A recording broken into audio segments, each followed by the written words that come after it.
الموقع، مرحبا بكم في هذه الحلقة. مافيا العقار ومعركة الأساتذة مع الحكومة وانتخابات المحامون والعدوان على غزة، 4 مواضيع نلامسها مع عضو هيئة المحامين بالرباط الأستاذ عمر الداودي. سي عمر، مرحبا بك.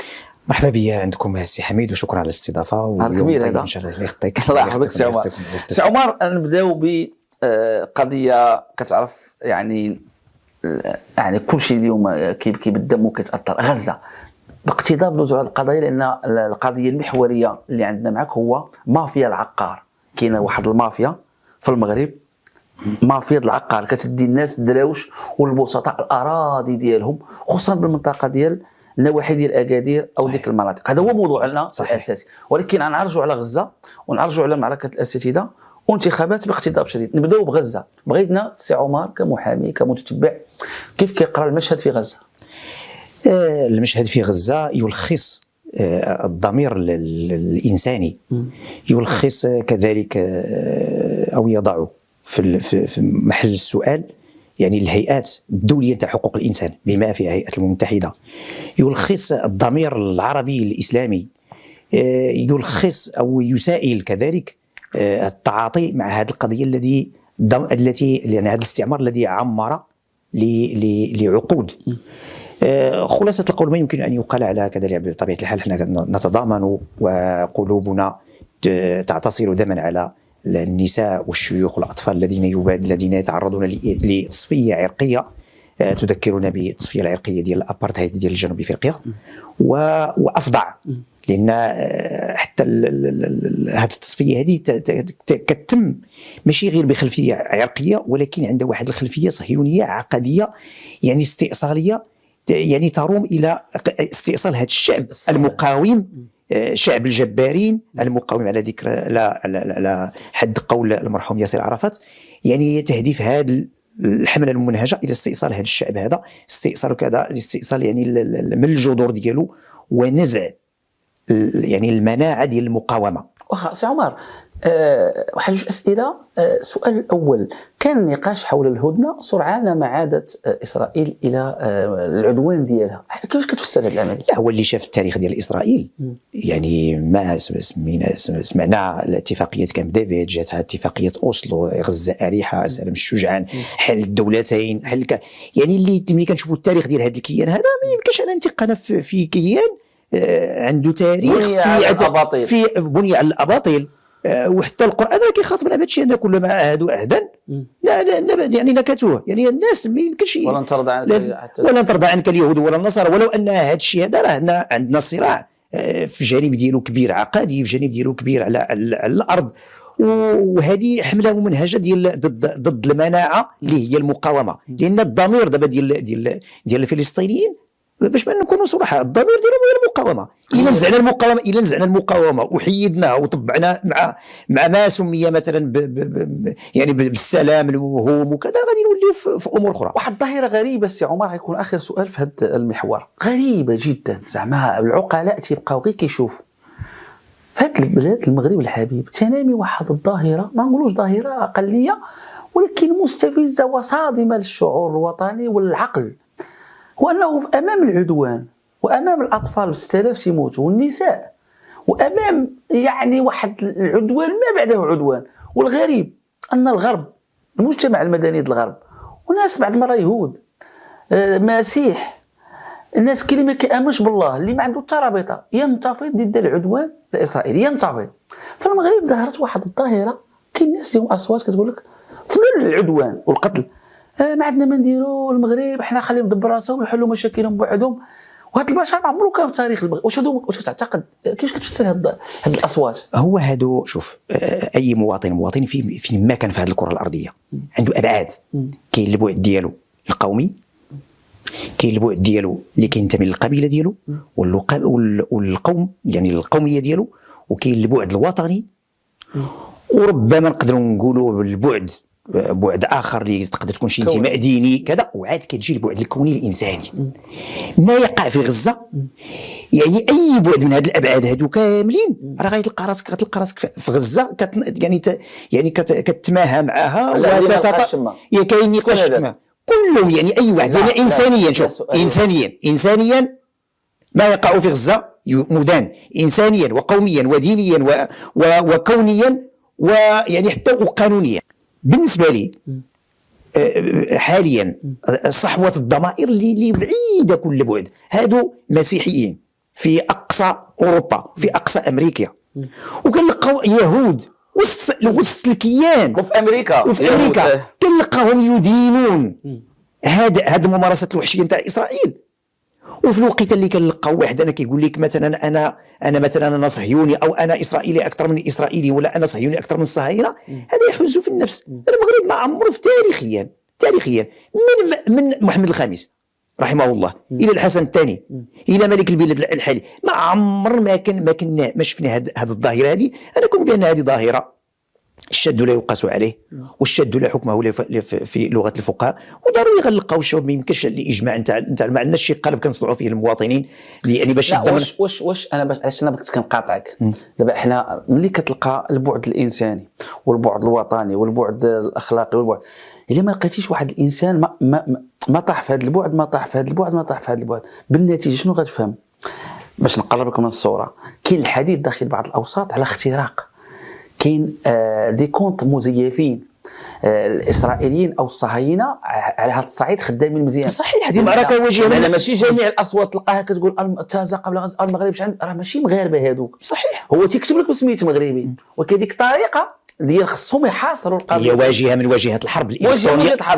انا بغيت نقول لك غير هو باش نكونوا واضحين، اسرائيل انهزمت عسكريا، انهزمت من داخلها، يعني حتى وفق المنظومه المجتمعيه ديالهم انهزمت اخلاقيا. ملي كنشوفوا المقاومه كتعامل مع هذوك الاسيرات خصوصا النساء والاطفال، بغيت نسولك كيفاش سلوك حضاري، سلوك اسلامي ديال الاخلاق الحقيقيه نتاع المسلمين. حماس حيوانات لا هذا لا ملي تشوف دابا حماس كيفاش كتعامل الاسرى صحيح. ولا قرنتي واحد من هنا مغربي يقول لك حيوانات، واحد يوصفهم حاجه اخرى ملي كنقارنوا كيفاش ارهابيين. دابا الا ولينا الا كنقولوا حماس ارهابيه، كيفاش كنشوفوا كيفاش كتعاملت مع الاسيره كانها كانت في جوله او في رحله نتاع الاستجمام. مبادئ لهم لا اثر نتاع التعب، بمعنى هادو الناس واكلين مزيانين، عندهم تداوي مزيان، تطبيب مزيان او مراقبه طبيه مزيانه، وزيدها انه التغذيه كانت مزيانه وانه شابعين الناس، يعني الراحه جميع الاسباب في حدود المتاح. كيادي امنه الناس مؤمنين يعني بحقوق الانسان، الناس كيجسدوا يعني المنهاج النبوي في التعامل مع الاسرى. اذا حماس في الخلاصه الا كنا كنقولوا حماس بهذاك السلوك، الا اعتبرناه السلوك نتاع الارهاب، الا اعتبرناه بهذا السلوك هذا نتاع حماس كسلوك ارهابي، كيفاش فين غادي نصنفوا السلوك ديال قتله الاطفال والنساء والشيوخ المدنيين العزال؟ اسرائيل بيان سور كتقتل الاطفال، كيفاش غادي نصنفوها؟ سي داودي 8 المليون ولا اكثر ديال المغاربه لاسابيع ما كيقراوش. اكيد نتوما متبعين هذه المعركه، امر يحز في النفس في الحقيقه. كارثه لان المقاييس ديال تقدم اي دوله عالميا كيبداو التعليم نقطه انطلاقه. والاشكال اللي عندنا في المغرب التعليم من البدايه نتاع باش ما نكذبوش، من سياسه التقويم الهيكلي 83 لهنا التعليم مع كامل الاسف فيه تراجع ورا تراجع.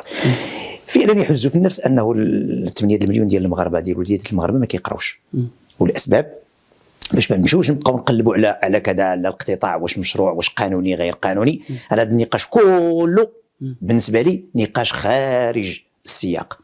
اللي خصنا نناقشوه هو هذوك الناس اللي خرجوا، هذوك الاساتذه اللي خصهم يكونوا قدوه نتاع المجتمع ويكونوا رواد نتاع المجتمع، وكون تعطاهم واحد الاستقرار مادي ومعنوي ونفسي باش يعطيو اقصى يعني اقصى ما يمكن من العطاء لفائده هذوك التلاميذ. كنلقاوهم انهم كيكونوا في اخر الاهتمامات نتاع هذه الحكومه. وحاجه اخرى انه انا ما بغيتش تخلي لدماغي واش هذه مدرسه القناطير كتخرج لنا وزير الداخليه وفيه وزير السكنه وفيه وزير التعليم وفيه حاليا والمشاكل موجوده درنا واحد المجموعه انت عدات واحد المجموعه نتاع الخطوات وتصرفات واحد المجموعه المخطط الاستعجالي. على ذكر مدرسه القناطر واحد الاشاره، دابا السي شكيب بن موسى هو خريج مدرسه القناطر. بين قوسين سي شكيب بن موسى كان وزير الداخليه الوقيته ديال 2008 اللي كانت احداث السبت الاسود في سيدي افني اللي كانت وقعت فيها مشاكل سيدي افني، مشاكل باقي الناس في المنطقه كيعيشوا على التداعيات ديالها الى حدود الساعه. كان وزير داخليه. يعني انا لا اتصور انه واحد يعني الا كنا في بلاد تؤمن بالتخصص واحد كان وزير داخليه الاهم الشغل الشاغل ديالو الامن العمومي والاداره الترابيه كيفاش غادي يجي اش غادي يعطي لي في التعليم وياه والخلفيه ديالو والتكوين ديالو مهندس. يعني شنو غادي يعطي؟ لا واحد الاشاره مهمه سي عمر. دابا ملي وراه بانت البصمه ديالو ديال الى حد ما الداخليه، لان كنعرفوا كيكون من الداخليه كيكون التسلط كيف يعني التسلط والامن، وانا اللي ما كيرضاش يتشاور، ما كيرضاش يشارك الاخرين، حتى ايمانه بالمجتمع المدني كيكون شويه ضعيف. وبانت هذا اللمسه. صحيح داك النظام الاساسي. انا بغيت نقول هاد خريج دابا كنقولوا مدرسه القناطر في فرنسا، علاش ما كيجيبوش معاهم ديك الثقافه التشاركيه من فرنسا؟ كتقول مدرسه فرنسا القناطر اهم مبدا هو انك صناعه القرار نشاركوا فيه عباد الله، والدستور الفصل السادس كيهضر على المشاركه. صحيح. دابا هذا السيد مشى دار واحد النظام بوحدو، جاو فرضوا على 300,000. اش العامه يعني هذا؟ كاين سؤال اول حاجه، كاين سؤال عند جهتين. الجهه الاولى هي الحكومه، عطينا الاولويات ديالها. واش بغينا شكون هو شنو بغينا من هذا التعليم؟ شنو بغينا نخرجوا من هذا التلميذ والتلميذه؟ شنو بغينا نصنعوا منهم؟ راهم رجال الغد. السؤال الثاني خص يتوجه اين هو الفعل النقابي؟ ما نبقاش نقولوا رجال الغد، هما متشردي الغد ولا المسجونين الغد. هذا المنطق اللي غادا به دابا البلاد. الله يحفظ. حنا هادشي ما نتمناوش. لا ما نتمناوش طبعا. 8 المليون ما كتقرا لكش هذه الشهر، شنو غتوقع منهم؟ شكون رجال الغد هادو؟ صحيح. ولينا نخافوا دابا. والسؤال الاخر ولا الجهه الاخرى اللي ممكن توجه لها السؤال، الفعل النقابي. اين النقابات؟ صحيح. واش الفعل النقابي؟ هاد النقابات اللي عندنا حاليا وعندنا اكثر من 10 النقابات في حدود لم تخني ذاكرتي. اذا هاد النقابات كلها اي فينا هو الفعل النقابي؟ فينا يجري؟ واخا سي عمر غتسمح لي بخصوص انت كرجل قانون نستغل معك هاد التجميد من الناحيه القانونيه. كاين شي تجميد؟ كاين شي حاجه سميتها التجميد من الناحيه القانونيه.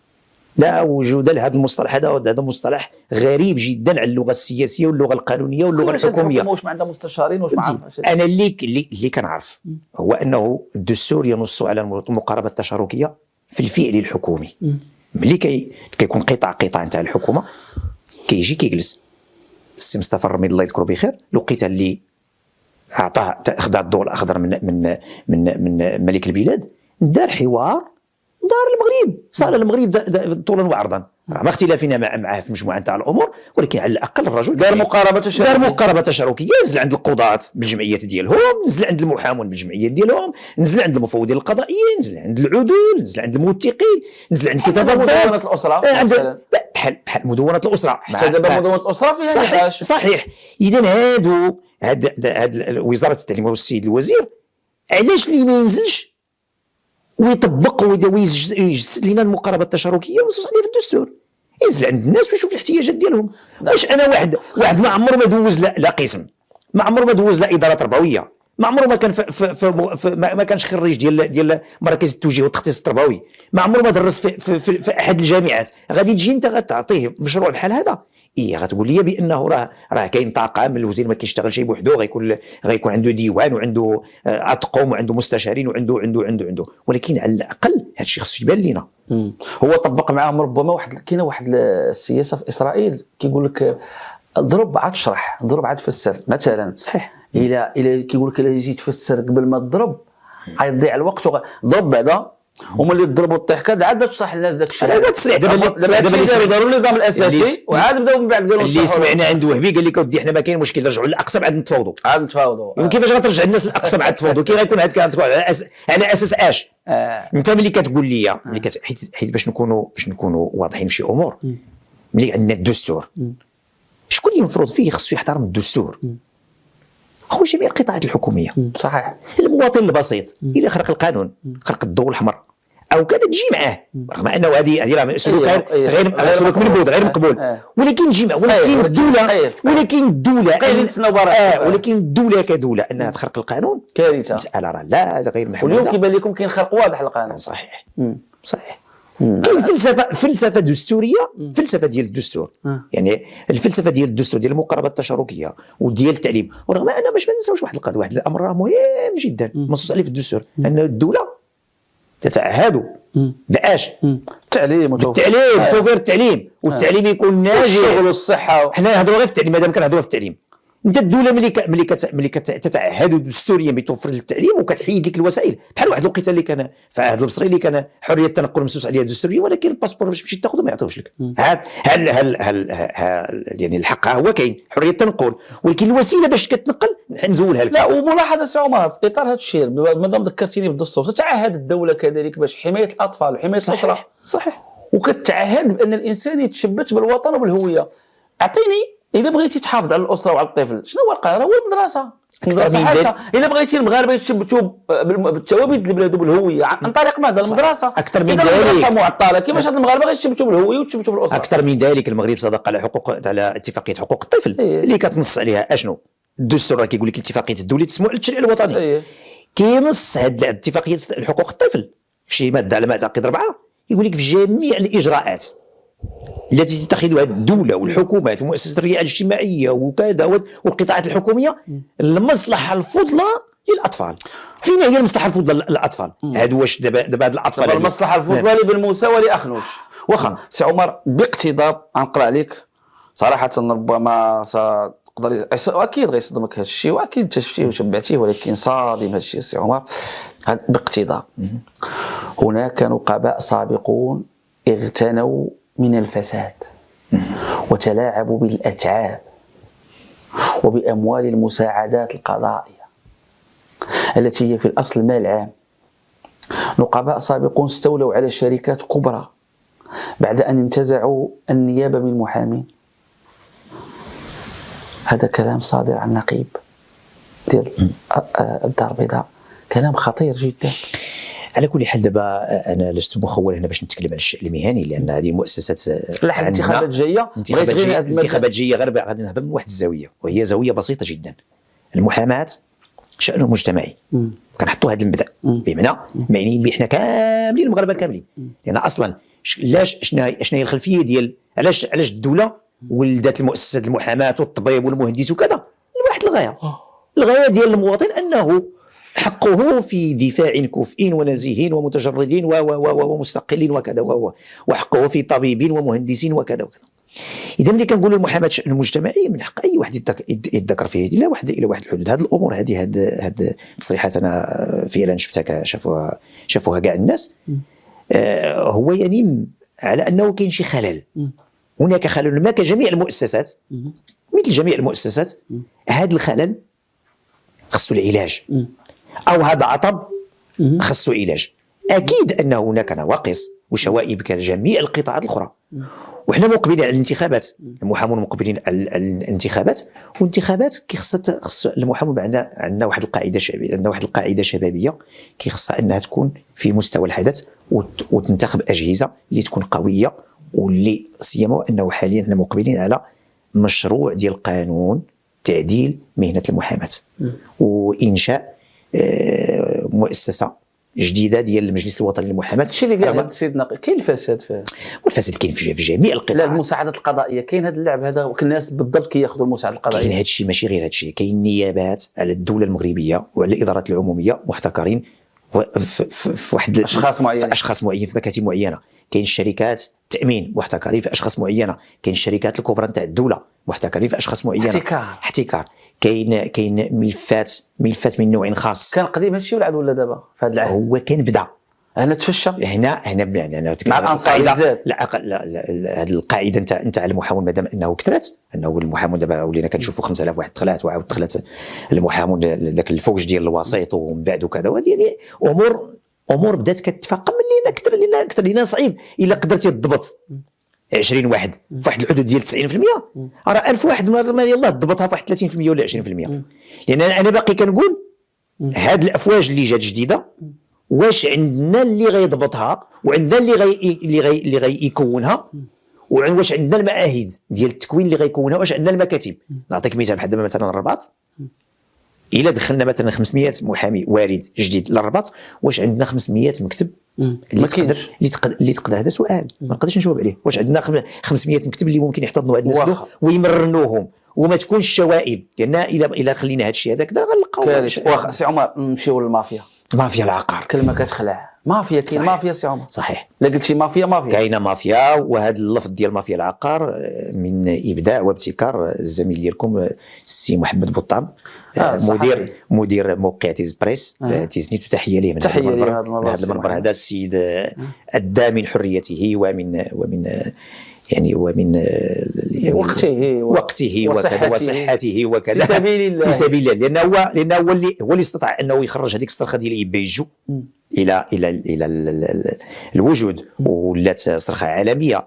وهو اللي استطاع انه حتى الاعلام العالمي، لان جات الجزيره وصورات واستمعت لواحد المجموعه نتاع الضحايا بما فيهم هذاك الزوج ديال إبيجو مولاي احمد الوزاني الله يرحمه، وبما فيهم محمد سكري الله يرحمه. رغم ذلك انه دابا هذا الشيء كله، دابا هاد الناس هادو كلهم الضحايا ديال هذا الشخص هذا، كلهم اغلبيتهم توفوا. واخا سي عمر باقتضاب وشرح للناس، يعطينا اوجه هذه المافيا مزيان فين كاين الاجرام، باش نكونوا دقيقين ومختصرين جدا. المشكل ديال العقار في منطقه سوس. المنطقه ديال سوس خصنا نعرفوا بانه دخل لها الاستعمار الفرنسي لواحد الشق في 1934 وخرج في 56 بحال المغرب كامل. واحد الطرف اخر فيه اسبانيا خرجت في 69. لو ديك الوقيته الناس ما كانش عندهم شي حاجه سميتها التحفيظ العقاري، وكان قليل جدا.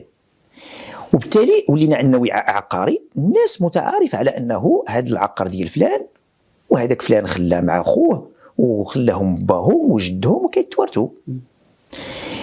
ولات نتجت عندنا العقار ملي غلا ولات عنده قيمه ماليه بزاف، ولات استثمار العقار من التسعينات لهنا ولات عندنا ظواهر خطيره جدا. ولاو الناس كينتزعوا الحيازه العقاريه بجوج الحوايج، شهود الزور وحتى انا بخاص الناس اشيائهم. شهود الزور هذه من بين الامور اللي وضع عليها وزير عبد اللطيف وهبي يده، وقال بانه غادي نديروا واحد القاعده بيانات، وهذه هذا الموقف بالضبط انا كنحيي عليه واتمنه وارفع له القبعه في هذه النقطه بالضبط. لان كنلقاو واحد، انا كنت دوزت ملف جوج ديال الشهود نتاع الزور شهدوا في قلميم مع 9 ونص، جاو لتيزنيت شهدوا مع 12، الجوج مشاو للمعاينه في شتوكا ايتباها. هذا ملف عندي. هذا شخص في المنطقه ديال سيدي حسين وعلي، الاختصاص اقليم سيدي افني. انا عندي هنا واحد ثلث او الربع نتاع الملفات ديال الاحكام ديالو، عندي هنا 56 حكم كلهم فيه. هذا الشخص شنو كيدير؟ عندي هنا عقود. نعطيك دابا باش نبسط لك. كنعرفوا مثلا دابا هذه الارض هذه عندها واحد اسم الف كيملكها حميد المهداوي، ولكن الاشكال هو ان انت ورثها على باك ورثها على جدك، ما عندكمش ورق عليها. هو كيعرف بانه ما عندك لا ورقه لا والو. كيجيب واحد الشخصيه، احيانا تقدر تكون وهميه واحيانا تقدر تكون شخصيه حقيقيه، وكيمشي كيدير معها عقد. وكاين اللي قال لي وعنده طوابع صانعهم هو ديال الجامعه القرويه، وكيطبعهم وكيدير عقد، وكيمشي نهار كتبغي مثلا انت تستغل ديك الارض ديالك كيدعيك من اجل انتزاع الحيازه، وكيجيب جوج شهود نتاع الزهور وعنده هذا العقد هذا مثل هذه العقود هذه بحال هذا العقد هذا. انت كتشوف دابا هنا هذا عقد ما بين قموري العيد وهذا الشخص هذا. انا ما بغيتش نجبدو بالاسم تفا ديال الملاحقه القانونيه اللي ممكن نجي عليها هذا الشيء هذا الموقع ديالكم.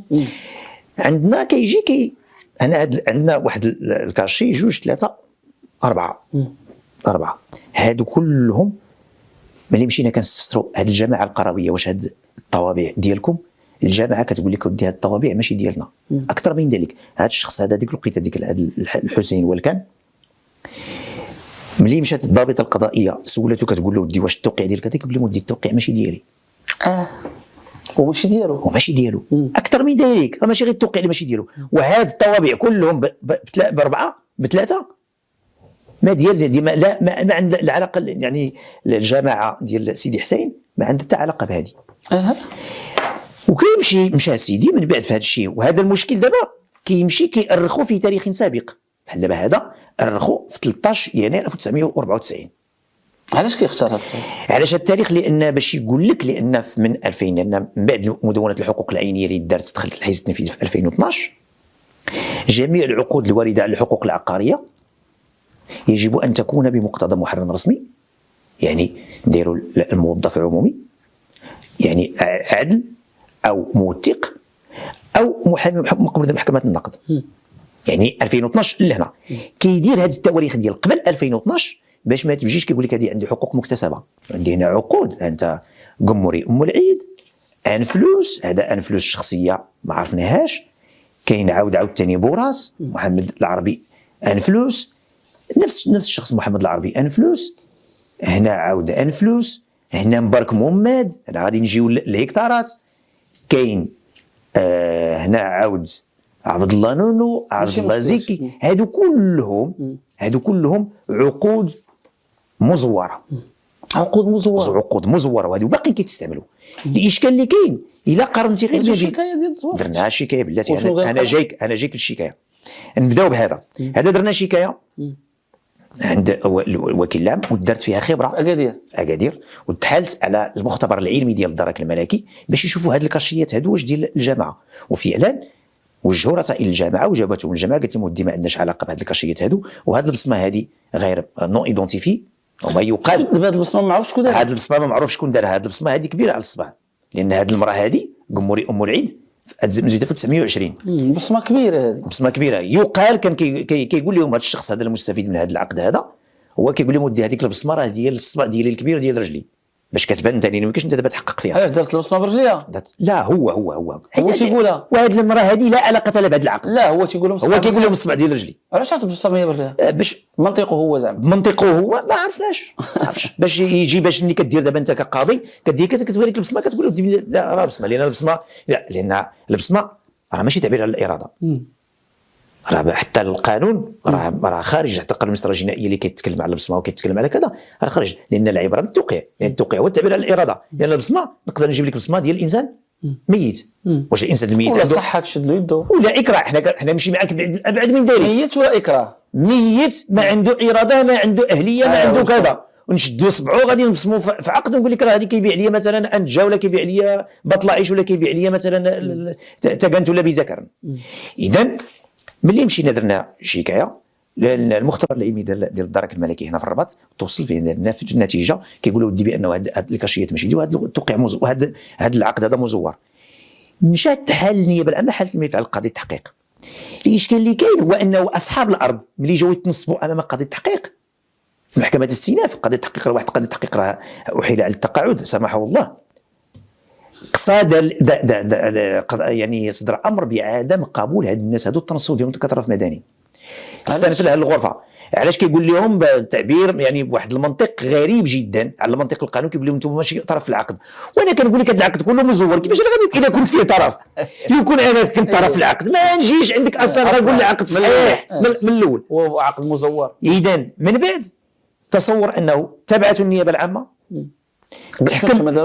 تحكم ب3 شهور موقوفات التنفيذ مع اتلاف العقد. تستانف مشى للغرفه. كيفاش 3 شهور؟ 3 شهور موقوفات التنفيذ. الزوير 3 شهور. مشى من بعد تستانف خدا البراءه، النيابه العامه طعنت بالنقد، حنا طعنا بالنقد. دابا الملف راه باقي كيروج في محكمه الاستئناف، وراه نقول لك راه من 2016 من 2016 دابا 8 سنين 7 سنين راه كاين ملف ما وعر من هذا. دونك باقي الملف باقي كيروج. نرجعوا للملف ديال يبيجو. الملف ديال يبيجو عنده تا هو نفس الشيء، جاب عقد فيه العربي انفلوس محمد العربي انفلوس محمد العربي انفلوس، ومشى استولى على واحد الارض، استولى على دار، عفوا استولى على دار هي اللي ومشى وسد ليها الاقفال. السيده ملي جات بغات تدخل لدارها مع راجلها راه توفى الله يرحمه واولادها، سد عليهم برا، جاو راه باقي لا زالت الى يومنا هذا متشرده من 2012 11 سنه، عندها واحد الكراج في سوق 3 الخصاص، حتى الحاجه الطبيعيه ديالها تقضيها مسكينه بواحد الشكل اللي هو بعيد كل بعد عن الادميه والكرامه الانسانيه. الملف الاخر ديال بطلعيش جاب عقد نفس العقد المزور لواحد المنطقه ديال الافرض فيه مئات الهكتارات، راه ما كنذكروش على 100 متر ولا 50 متر ولا كذا، مئات الهكتارات بنفس الاسم. درنا فيه دعوه كذلك، من بعد مشى هو للجنحي جاب حكم، مشى للنقد، رجع من النقد، مع كامل الاسف محكمه الاستئناف ديال اكادير قضت بان هذاك العقار يستحق هو بناء على هذاك العقد المزور، مع انه تثبتت الزوره ديالو بتقرير ديال المختبر العلمي كذلك. نرجعوا للملف ديال تاغانت، ما بين بحال دابا تاغانت بذكرنا هي هذه وتاغانت هي هذه كاينه 9 الكيلومتر. هو شد هذه البلاصه كلها دار فيها عقد يبلغ طوله 9 الكيلومتر، وما بين تاغانت وبذكر راه فيها غير 8، بمعنى فيها مؤسسات مثلا بحال دابا سميتو ديال الماء والكهرباء دخلها لهذا العقد هذا، ومشاو بناء عليه بدا كيجزء في بقع، ماشي كيجزء غير كيقسم، ماشي تجزئه بمفهومها الى القانون، كيقسم 100 متر هذا بدا 200 متر هذا 300 هذا كذا بدا كيبيع. مشى لمنطقه اخرى ديال انتجا، جاب واحد العقد واحد الملكيه، هنا وزاره الداخليه كتحمل فيها المسؤوليه. علاش؟ شنو دار؟ في 1990 دار واحد الرسم ديال الملكيه. الرسم الملكيه ما كيتعطاش الا اذا استوفيتي بعض الاجراءات، كيديرها القيد، كدير طلب عند القيد عند العامل، كيحيلوا على القيد اش كيدير؟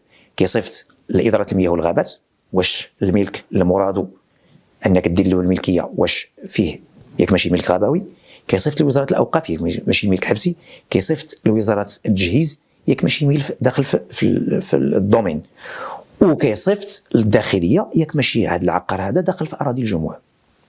هادشي ما دارش، عطاتو شهاده اداريه، مشى عند دعدول ودار كيشهد هو واحد السيد انه يستغل هذا العقار مده 30 سنه. حسب معايا حميد 30 سنه هذا 1990 الا قلنا 30 سنه نقصناها من 90 شحال غنوليو؟ 60 1960. هذا السيد مزيد في 1949 شحال من 49 عنده 11 عام 11 عام ما عندوش الاهليه، ما يمكنش. نزيدك شحال الطول ديال هذه الطول ديالها 9 الكيلومتر والعرض ديالها 6 الكيلومتر. والاشكال الادهى والامر في المنطقه ديال انجا شنو فيها مقابر، وفيها مقابر وفيها مساجد وفيها مدرسه عتيقه وفيها لا باز دارمي يعني قشله، وفيها بنايات. حاليا دابا كيقسم دابا كيجبد بناء على هذيك الملكيه كيجي وكيكري للشركات باش كيخرجوا الحجار وكيخرج لنا كاين شي طريق تما الطريق السريع غادي يدوز من تما داير تما ما بغى. رغم ذلك هادشي كله حاليا راه استطاع باقي كيصدر احكام على المحكمه الابتدائيه ديال بلمين ديال انه الناس مثلا هو دار دابا هذا العقد هذا ودسو عنده في 1990. انت ساكن في دارك، انت ماشي قبار، العقار غير محفظ كتبني، جا شي واحد كيبني تما كياميناجي غير واحد الدار عنده دار له ايقاف الاشغال. المحكمه الابتدائيه ديال بلمين مع كامل الاسف اعتمدت على ذاك العقد المزور وعرفته مزور. لا هي عرفته ماشي عرفته مزور، كاين قرائن تزوير. حنا شرحنا لهم هذا الشيء، قلنا لهم ودي السيد اول حاجه هذه راه هكتارات، راه 9 الكيلومتر على كذا، راه غزه كلها شحال فيها يعني، ونقولوا الفاتيكان كلها شحال فيها، راه ملي كنقول 9 الكيلومتر طول و6 عرض راه كنذكروا على عشرات الالاف ديال مساحه كبيره، مساحه ديال الدوله. صحيح.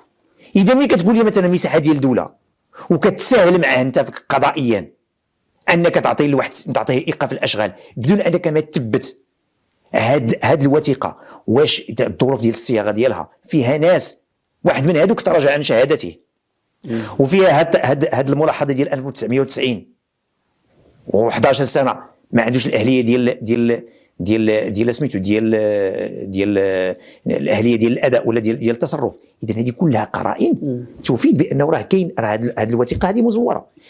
نزيد اكثر من ذلك، هذا الشخص هذا كيسب القضاة في فيديوهات، فيديوهات ماشي بحال دابا ذكر الاستاذ بوطربوش رئيس المحكمه السابق ديال القلميم، جبدوا بعبارات اتهامات خطيره جدا. وانا شخصيا درنا شكايات السيد الوكيل العام لمحكمه النقد السي عبد النبوي، وعاود درت وحده اخرى في العهد ديال الذكي، اكثر من ولا مجيب. كاين تحد ما كاين تحد، يعني ما كاين ادنى تجاوب يعني نهائيا، ما حركت فيها ولا والو. واكثر من ذلك سب الصحفيين بالاسم، سب هيئه الدفاع، سب الموظفين، سب النواب البرلمانيين محمد عصام وغيره، ولا احد ما عرفناش هذا الشخص هذا من اين يستمد قوته، وهو امام الملأ يجاهر كيقول لهم شوفوا راه انا عندي ناس نافذين، وعنده واحد التصريح كيقول فيه بانه اللي راكب على السبع ما كيخافش من الكلام.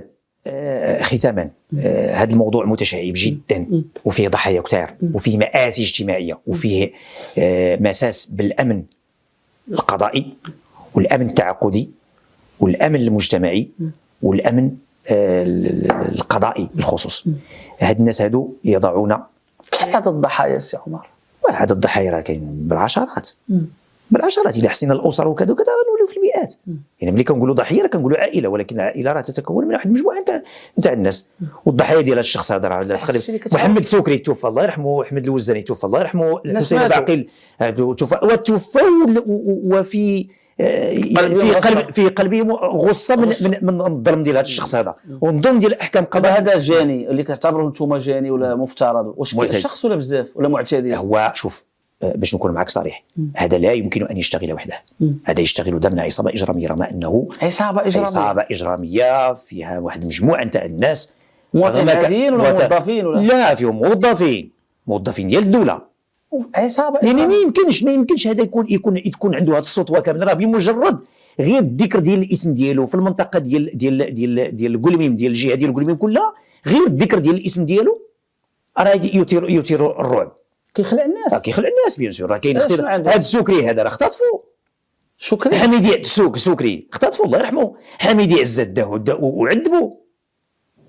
مبارك حافظ راه حاول انه يختطفوا واعتدى عليه وسط الشارع العمومي بتيزنيت. وهذا الشيء كله ملي كيدير لا علاش واش غلب القضاء غلب الامن؟ ما فهمتش هذا. وعنده انا هذا السؤال هذا ما يمكنش نجاوب لك عليه لان ما عنديش الجواب بكل صراحه. لان ملي كتجي كاين وسائل الاثبات هذه هي عقود تثبيت المختبر. ما كاينش ما احسن وما اتقن وما ادق من المختبر العلمي للدرك الملكي. المختبر العلمي كالدرك الملكي يقول لك اودي هذه الورقه هذه لابوليس هذه راه ما كايناش في 1994. ما كاينش شي كاتب عمومي في 1994 عنده هاد لابوليس هذه باش تكتب. ونزيدك هاد الكاشيات كلهم ماشي. يكفي انه رئيس المجلس البلدي بالتفويض كيقول لك اودي هذا التوقيع ما دياليش، هذا الكاشي ما دياليش. وقف القضاء عاجزا. اكثر من ذلك شتي الملف ديال إبايجو باقي حاليا في التحقيق، رغم انها حرمت من المسكنه من 2012. باقي الله في التحقيق، باقي في شي اجراءات. واخا سي عمر كنشكرك، نتمنوا لعل وعسى هذا نداء نتاع الضحايا ديال انه هذا الشيء كله، هذه 56 حكم اللي استطعت انه نحصل عليه، وكاين تقريبا واحد 11 ولا 12 حكم ديال عقد مزور. هادو يعني كنعتبرهم ضحايا ومآسي اجتماعيه. كيفاش تدوينه كيمشي للحبس 3 سنين 4 سنين؟ هذا هو الاشكال. دابا تدوينه وانت هنا التزوير كتقول لي الاختطاف، كتقول لي واكثر من ذلك السي حميد، تدوينه الى انتقدتي فيها قيد كيطيروا بك، كيجيو كذا وسين وجيم وكذا. هذا شنو وجايبينه تهم واحد البوليسي انه راه قال له عرضت عليه رشوه باغي تبتزني وكذا وكذا. نهار اللي تبين يعني الضابطه القضائيه انه داك الشيء كذوب، قدموه لوكيل الملك، دار له واحد المحضر ديال الاستماع، داك المحضر ديال الاستماع وتابعوه، لان من بعد غياخذ البراءه ما عرفناش كي تاخذها. ملي قالوا له اجي توقع، اش قال النائب الوكيل الملك بقلميم؟ قال له ارفض التوقيع لانني لا اثق في العداله. كنشكرك السي عمر على امل نتلاقاو بك في حلقه اخرى بحول الله. بهذا متبعات ومتبعي القناه نكون قد اتينا الى نهايه هذه الحلقه، نشكر لكم طيب المتابعه والى اللقاء.